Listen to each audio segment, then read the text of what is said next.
این ملک عزیزی باغ و بستان است، سرسبز چو مکانی اندر بان است. مادر مادر چشم و چراغی منزلم، مادری گلم.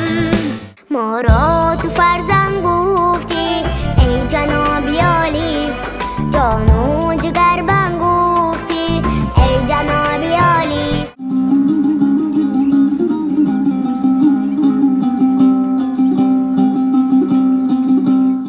آچا جان موی دراز نشو نکن، آچا جان کاکلی ناز نشو نکن.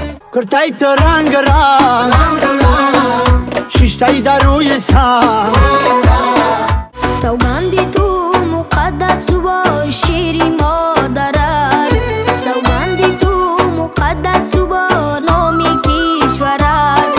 این همه عرضی مهری مادر و وطن، شام یکشنبه در تلویزیونی بهارستان.